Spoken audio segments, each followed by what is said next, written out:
According to the United States Census, there are 56.6 million Hispanics in this country, making up 17.6% of the total population.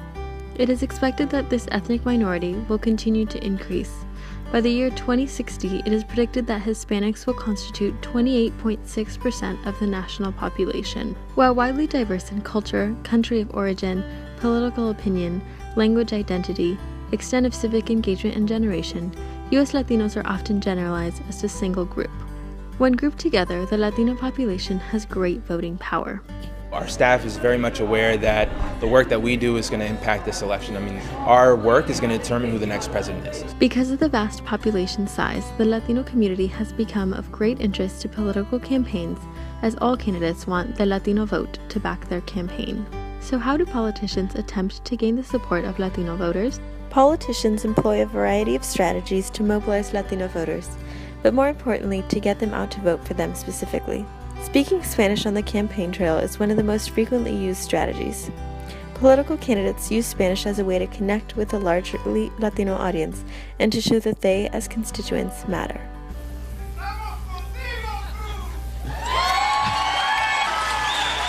Nosotros todos juntos. Obviamente soy hispano, la herencia mía de mis padres, los dos eran de Cuba y obviamente criado en una comunidad hispana también. I want him to hear that directly from me, not from a translator at Univision. Thank you, Senator. Pena decirle a la campaña de Trump que los latinos tendrán un voz muy importante en esta elección. Y la opción es bien clara. De un lado está Hillary Clinton. Del otro lado está Donald Trump.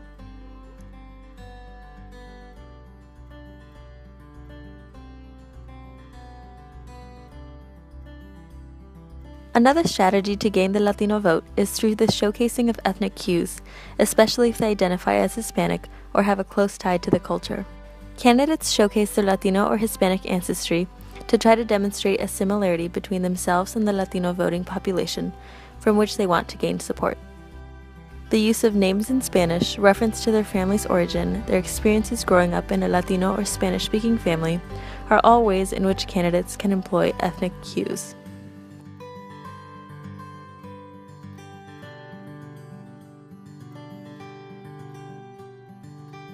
Besides candidate-specific appeals and campaign strategies, the media itself can serve as a way to influence or guide Latino public opinion. Because the media cannot possibly report on all issues because of time restraint, media organizations need to be selective about the type of media that they report on, a process called agenda setting.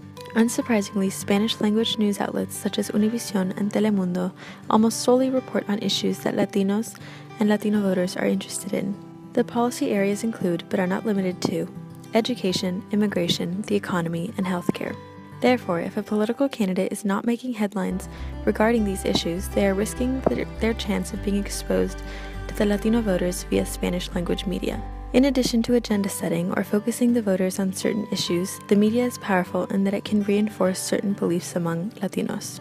On issues that regard Latinos as a whole or can affect certain minority populations within Hispanic population, Spanish-language media can serve to reinforce group consciousness or a general unity among voters, causing them to vote similarly. While it is clear that the Latino community has captured the attention of political campaigns, the potential of the group cannot be realized if the voters do not go out and vote. And currently, they are not utilizing this influential voting power. In fact, only about half of eligible U.S. Latinos cast their vote in the 2012 and 2016 presidential elections. This number is lower than the national turnout rate and those of many other minority groups. As an important 17.6% of the United States population, Latinos have the right to voice their policy and candidate preferences just as much as any other citizen. This is why so many campaigns and programs are focusing on getting voters registered and to the polls. Jacqueline Martinez Garcel, CEO of the Latino Community Foundation, a nonprofit to mobilize and empower Latinos, said, "We know that Latinos care and that the issues matter, but now it is time to mobilize. The stakes are too high, our Latino community deserves a voice, and we need to make it loud at the polls." Many voters, including Latino ones, do not vote because they feel that their one vote does not count. However, if the other half of the eligible voting population were to vote, the collective Latino vote could truly make a difference. Whether or not the appeals to vote a certain way are effective, Latinos need to voice their own political opinion far more than they are now.